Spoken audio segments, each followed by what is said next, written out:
Hello and welcome to Crossing with CPJ Counseling. My name is Jetty and I'm glad that you're here. I'm going to give my colleagues an opportunity to introduce themselves. Hello, my name is Cheryl Davis, a resident in counseling. I specialize in working with teens and young adults with topics such as anxiety, depression, and grief. Hi, everybody. My name is Carlissa Fano, and I am a licensed professional counselor. I work with teens and young adults as well, helping people navigate anxiety, depression, and life transitions.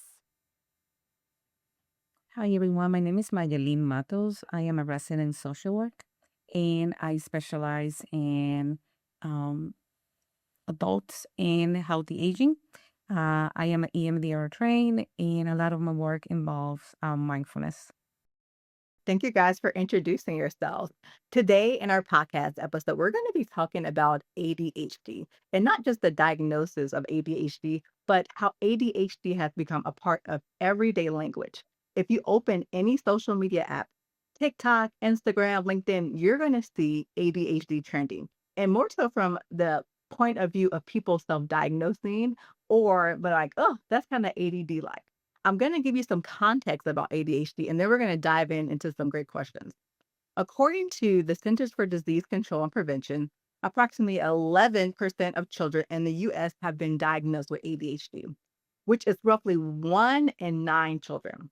The CDC also reports that about 15.5 million US adults, around 6% of the adult population, have a current ADHD diagnosis. And more than half of those adults were first diagnosed in adulthood, which is wild to me. This conversation is important for today because there's so much misinformation out there about ADHD. And we want to be able to give you a bit more of a framework around ADHD. So, my colleagues who are professionals in the field of counseling and psychotherapy, we're going to break down some of those myths and just have a very candid conversation with you guys about ADHD. Okay.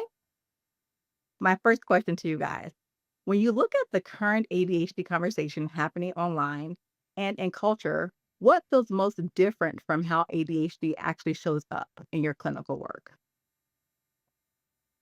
Yeah, I would say that when people think about ADHD, they sometimes it has a very limited scope, like, "Oh, I get distracted easily," right? But really, ADHD can be like a domino effect. So maybe you people please, maybe you have a lot of internalized shame. Um, maybe you maybe overcompensate or you have a little bit of insecurities when it comes to like professional decisions. And so I think that ADHD can kind of be like this overall umbrella, and there's a lot of things that happen up under it that people don't really account for. I feel like often when we see online, people genuinely want to understand what's happening. You know, it's relatable when they hear a list of things like, "Oh yeah, I do that. I do that. Yeah, that sounds Mhm. like me."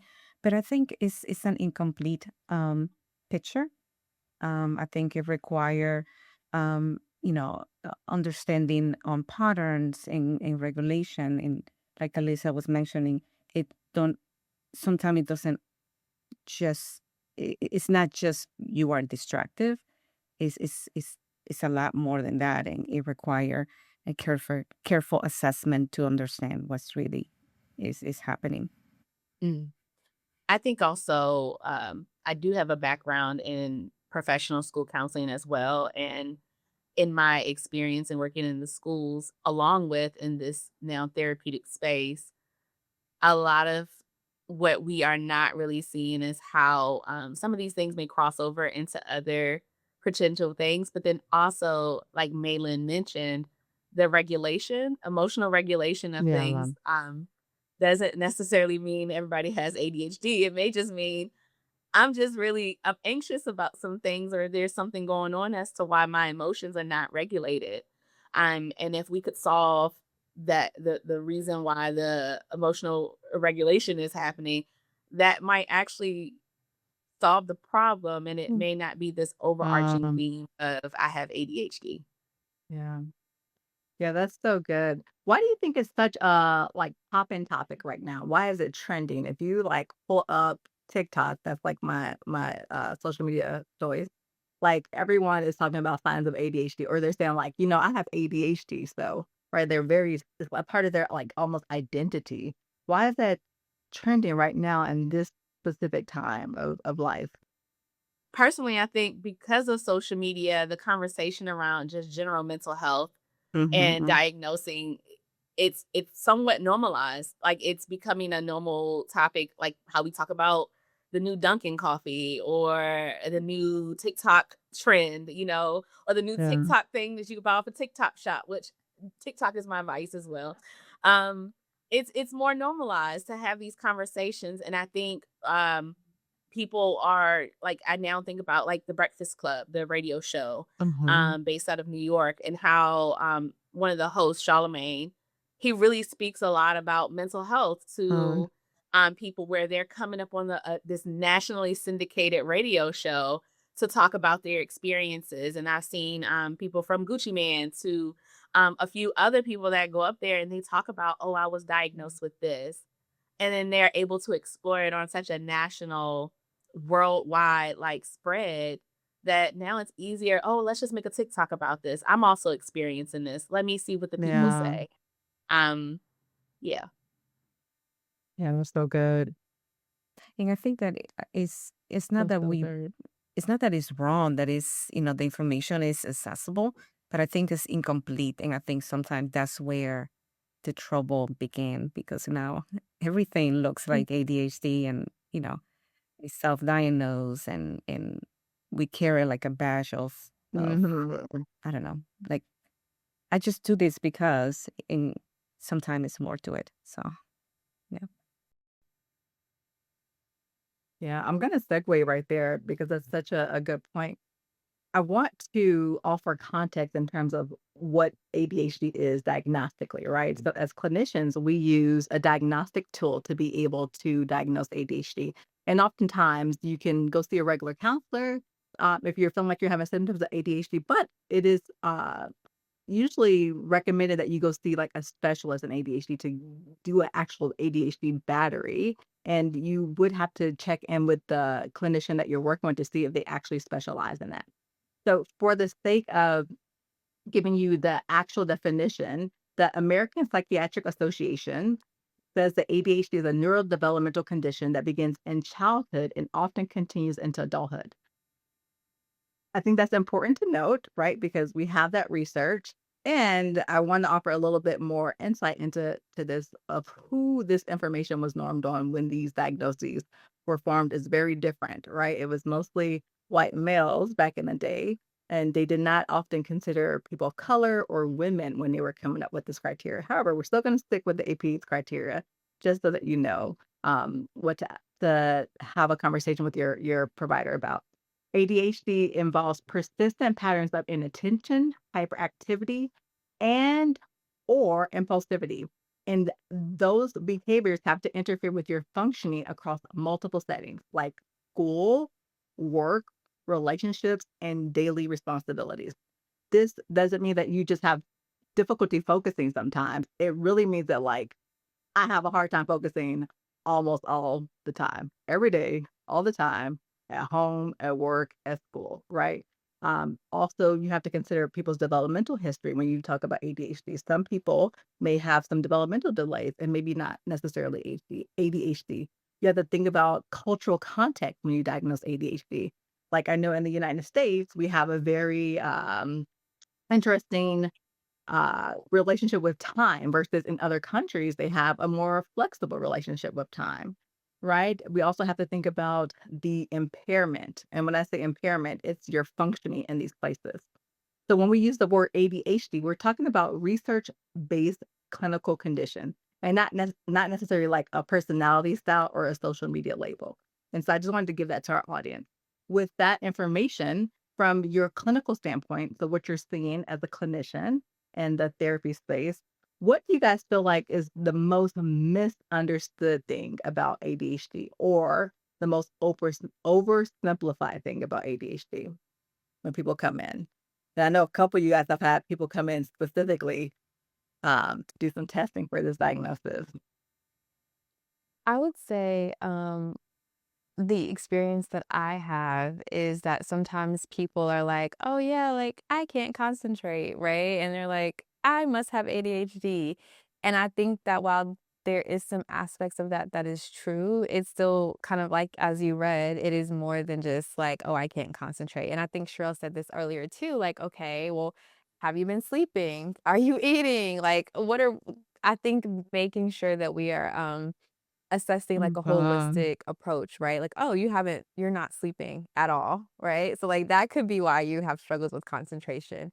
So I think that just in general, a lot of the pillars of ADHD can just be oversimplified a lot, and we are not able to kind of understand other contexts too, and it's like, "Oh, okay, well, maybe" even if, you do struggle with ADHD, it's also helpful if you get sleep, right? That can kind of give mhm. you a little bit more of ability to focus and navigate things that are challenging, and so I would to answer your question, Jetty, I think it's, being able to kind of zoom out and see the whole picture of someone's life and not just say, "I have ADHD and I can't concentrate."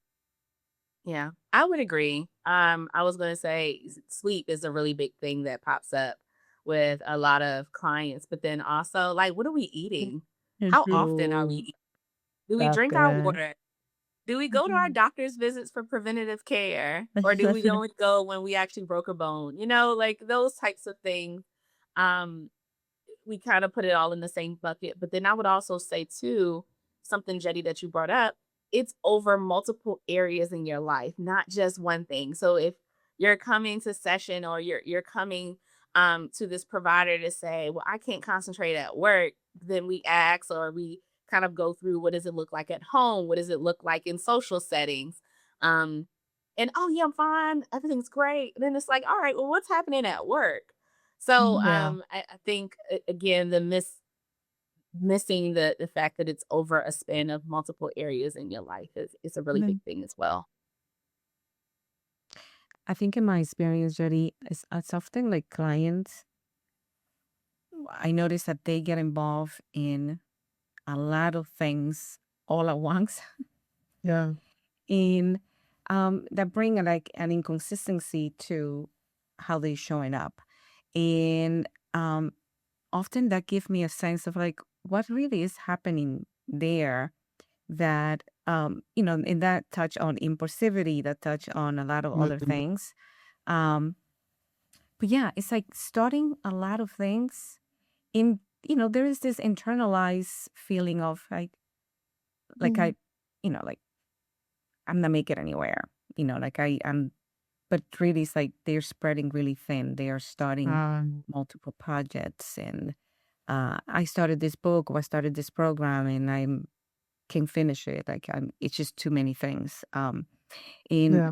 I keep bringing it back to like the regulation part is often um, we start, everything what Cheryl's and you guys mentioned, like the very basic thing, like how are we taking care of ourselves, and let's let's regulate and understand what is there. And yeah, I think one of the things that um, is bringing that awareness and understanding and kind of reduce the shame. I think Mm. because there is a lot of shame that comes with failing. That's one of the things that I hear consistently. I start and I start this and I start that and I can finish it. And that's um yeah, once they get that light and that understanding, it's like, it's not like it's better, but now I understand how can I work with what I have is, how can I work with um how can I learn skills and way to manage um and yeah, it brings a light. It brings a light and less shame. Sure, you're gonna say something? Yeah, I I see was your gonna brain say, going. Come on. yeah, my brain was just it was just going but no, Malin said something that was reminded me again back in my time working in the schools. I think back to like my early days where I had to do elementary and high school. And in counseling and on the elementary school level, that's when a lot of students were diagnosed with ADHD, where Mm. their parents took them to get tested. And so then we would have to have IEP meetings or 504 meetings to put in accommodations. And Nayland brought up this thing about shame and that there's so much shame connected to this particular diagnosis that I think back to my time in the school where kids would feel like Mm, kind of isolated because of the types of accommodations that were put in place to support them. They felt like they had a spotlight on them, yeah. because not everybody needed that level of accommodations in class. And so, small group testing to limit distractions, or read aloud, for testing because they were able to take on the questions, hearing it from someone versus reading it because they would just read it over and over and over, or not be able to focus and having another person there would assist them with that. So I think back to my time and I'm just like, oh, now these are accommodations that many of us probably now use Mhm. as adults, to kind of help us stay focused, especially now that we do a lot of work on, the computer screen and Yeah, in Zoom meetings and whatnot. Having fidgets, that's that's so like true. a little thing now. I have a fidget on my desk now. Yeah. Oh, yeah, I don't have mine with me. I'm like, that's so true. That's so true. I'm so glad that you guys talked about tools. I'm curious in your work with clients with ADHD or your own personal experiences or in the community, what are some of the tools that you have recommended to help people navigate it? And from a standpoint of practical tools and also maybe thematically or parts work when it comes to dealing with the negative cognitions. So the shame that Myelin was talking about and the shame that we probably saw that kids develop very young and now they're adults and they're still probably navigating ADHD. Well, one of my favorite tools, I love a good fidget, to Mhm. kind of help me during those times where I know I'm going to be seated for an extended period of time. I personally use it myself, and it's also something that I encourage clients to engage with. And a fidget can be as big or as small as you want it to be. Cool. The one I have on my desk is kind of large, so it's like it's kind of obvious I'm playing with something during this meeting, but then there are small fidgets that I've encountered that are like little rubber bands where you can like pull them back and forth in your lap. Um, Other tools that I use myself along with working with clients, maybe having a list where you start your day off with a list of things that you want to accomplish and checking things off as you accomplish them. It gives you something to look forward and to focus on, to making sure that you're able to handle your tasks throughout the day. Having a schedule and a routine, I think Yeah, is also super helpful. That includes breaks and healthy eating and adequate amount of sleep. so good. Thank you, Sherelle. Yeah, what other tools are out there that you guys have found to be effective? Um, I think I mentioned it earlier, psychoeducation around what it is, Mhm. structure. I think that really. Um, there was one time I remember, like one of the things that we notice is client not knowing, like not having the sense of time, like they either underestimate or overestimate time. Yeah. And, to be able to gain that awareness, it's like, oh yeah, I just went to grab something at the store, but I didn't realize like it would take that long and then I missed this and I missed that. And I was like, oh, okay, I see. So, start getting that awareness. Like how much do you, like getting that awareness about time, just understanding that there are things that, mm, they will naturally do, and how can they notice when they actually do things okay, when they actually function, because sometimes they create a lot of, yeah, like ways that like they overanalyze, like, oh my god, like I did this wrong and I did this wrong. So let's talk about a time when you Mm, did it right, and like what happened, what lead up to that moment when things went okay. um And they're like, oh, well, I wake up this time and I did this and I put on my clothes the night before over here and I did this. So it's like kind of give them a little like reflection in understanding on things. So Yeah, I was thinking similarly to kind of what both of you are saying is good. like creating systems. So like I think once you that something works, you're like, "Oh, this is a system." Like, "Okay, I need to Mhm. start setting," maybe you set like an hour for a chore that you think may take like 15 minutes, and it's just a system that you have so that you can give yourself the accommodations, right? Like, I think as adults, we feel like we have to do things how we always have done them, and you don't. Like, if you need to make accommodations for yourself, that is possible. And so I think that that is one of the things that I like to really like stress to clients is like, okay, I know your mom taught you that you have to do your chores right after you get home from work, but like it is okay if you give yourself an hour to take a break and then you do the thing. So it's just recognizing that you can create the life Yeah. that works for you when we can. Like, obviously, you can't go to work and just do things your own way. But if you have the ability to kind of create systems that work for you, not being afraid to do that. And I think that that would decrease the shame because you're getting the tasks done, you're getting things done, you feel like you're capable. So yeah, just creating accommodations as you need them. I think those are also awesome, and I want to add to one of those accommodations, things that have been helpful for me and what I've seen in my, just experience as an employee, and a colleague to other people is, body doubling, and I know that there is some information out there on body doubling, but it, like, truly works. I've seen Mm. my ability to be more productive when I'm, working with other people. You see these co-working spaces that people have. Even in our practice, we do some body doubling sometime, but that is a really great tool, especially, I think if you work from home too, because I don't know about you guys, but Mhm. I work from home and I can go vacuum, I can go make a meal, right? Because we talk about time. I'm like, I can be really optimistic with time. What can I get done in these 2 hours before I go to work, right? Or what can I get done in these 2 hours on my lunch break? So the body doubling is super helpful. I love that the systems that you guys mentioned. I want to add on that again and talk about the regulation piece. So what tools help with the regulation? Because ADHD is not just about attention or needing that the system with structure. It's also about the regulation, the impulsivity, right? The overwhelm. That's the biggest one I see too with clients who are navigating ADHD is they're constantly overwhelmed or constantly burnt out. Yeah. I was gonna add, I'm thinking about more regulation tools or tips.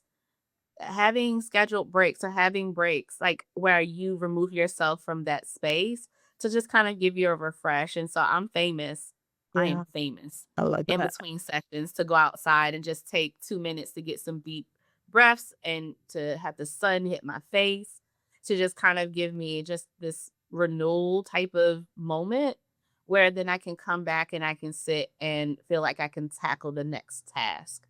Um, I think also just truly like really and doing some deep breathing while I'm outside. I don't know what it is about outside now that I just love so much. But probably after this recording, I'm gonna go sit outside because it's nice outside and the air is breathing and moving and the birds are chirping. So like I think thinking about all these different tools we have to also like really reflect on what works for us and that is what works for me that may not necessarily work for the next person but I think even with thinking about regulation or tools and tips you have to really reflect on what is going to be beneficial for you too. When we think about regulation, Jody, is something that we offer is the Safe and Sound Protocol, which is a listening-based intervention that helps regulate the nervous system. When I introduce clients to the program, they often come back and say, "I do notice a difference. Something had shift. Um, like I find myself doing like less procrastination, more Mm. motivated to do things. Um, and yeah, overall it's helpful to give more detail on what it is. Is like I said, listening base um program. it's a 5 hour long intervention that we split in 30 minutes to 50 minutes, depending on the client's needs. It's a very helpful tool that we use in our practice. I love that you mentioned SSP, Safe and Sound Protocol. It is a super helpful tool. And for any other clinicians who are using it, what have your clients come back and said after using SSP? If you use it for ADHD or just regulation in general, what do they notice before, during, or after, or even us? Because since we offer Mhm. SSP, a part of our training was to go through it ourselves and see what we note about ourselves before, during, and after SSP. Yeah. Um, So I think for me no, go personally, ahead. it has helped me to realize like that I had a really, really high baseline, like in terms of stress. So I didn't realize that like on an average day, I'm like at a 6 or 7. And not because there's like all of these things happening, but I think there's always a lot of things that I'm thinking about, and it's like I'm rushing even if I have nowhere to go, and so I was like, "Oh, man, like, it is okay for me to slow down and be at a lower baseline and just feel safe and regulated," and I think that, like, my clients have echoed that. I don't think people realize how dysregulated their nervous system is, or even just the Mhm. simple idea of, like, always feeling like you have to rush and get to the next stage or the next place or the next thing. So it really helps you to feel safe and, like, to feel like it is okay to be calm and you haven't missed anything, you haven't skipped anything, and so it really helps with, like, your ability to feel regulated. So sleep gets better, your anxiety decreases. It is really helpful, extremely helpful protocol. Thank you for that. Um, let's see. I'm looking at our time. We're about ready to wrap up. So let's think about any takeaways. If you were to speak to your client who might be watching this or your future client who might be watching this, what would you want them to know about ADHD today? I think that we have clients who, like you mentioned earlier, they, TikTok normalize the labeling. We also have clients who's like, oh, I don't want to go through this and just a label. Like, I don't want to be labeled as something. And, in often these are perhaps older generations who's like, I don't believe in that. This is not true, or whatever else. I think it's not necessarily about labeling yourself. I think it's gaining that Yeah. clarity of, what is this? And just get curious about, like, can I function differently and Okay. better, more effective? I would to add on to what Maylin said, the labeling, I wouldn't even consider that. I think we would have to do like a mindset shift, right? Now, if we go through this process of being identified as someone that has ADHD, now there's a plethora of tools and different things that you can incorporate that are research based to help you be a more effective person in your day to day life. So, if anything, this just gives an explanation as to maybe you learn a little differently or you need to move a little differently throughout your day to help you to be a better you. And I think Mm-hmm. ultimately, if that's the focus, like everything else, the noise in the Yeah. background is going to die down. Yeah, I had one of my Thank you for that. friends who actually just started to recognize that she identified with some ADHD things, and she made the decision to start, medication. But one thing she said to me was like, "I feel like I was playing life on like level hard." And now it's like easier to do things and to think, right? So I think that like although Wow. medication may not be everybody's decision and like thing that they want to try, but I do think that recognizing that you're allowed to have accommodations or talk to a professional or, just change your habits. I think you don't realize how significant it will be to like your everyday life. And so just, doing accommodations so that you are not playing life on level hard. Yeah. I Mhm. was like, I'm I like still in that. that, still in that. Yeah, me So I too. did I ask for love that. permission Like to share. that. Yeah. And level hard. Yes, I agree. I feel like that might need to be the what is that called? The description of this episode. You don't have to play life on level hard. Yeah. But Mm. thank you guys so much for your expertise around ADHD. I want to encourage our audience who is watching to know that you are not alone, that There are so many people who might have symptoms of ADHD, or since they were kids and just as adults are being diagnosed, or maybe you're not even diagnosed. Maybe you are in a relationship or partnership and you are driving your partner crazy because you're leaving the doors open, your keys are constantly being lost, you're forgetful, you're not able to follow through on the things that they ask you to follow through. You are not alone. You're not the only one. There are resources out there. Like my colleague said, there are tons of tools that you can do. You can also try medication. And most importantly, find a therapist. Therapy truly helps. It will help you with how you're feeling in your body with regulation. You can help we can help you with structure. We can help you with guidance on where to go. And even if it's not us, we can point you in the right direction. Thank you so much for tuning into our channel for this moment. I want to remind you to like and subscribe and also interact with us below in the Yeah. comments. And we'll see you next time. Bye. Hey guys, before we head out, I wanted to take a quick moment to tell you about a program that we offer at CPJ Counseling. Sonic Crest can keep the body in a constant state of alert, making rest, focus, and emotional balance harder to access. At CPJ Counseling, we offer the Safe and Sound protocol as one way to support the nervous system and getting our body back regulated. SSP is a 5-hour listening based program designed to help the body respond differently to stress over time. For more information about the service, visit us at cpjcounseling.com. And don't forget to follow us on here, on YouTube, Instagram, and our website. All the links are on the screen or in the description below. Stay tuned for our next post and, of course, the next episode. See you soon. Bye.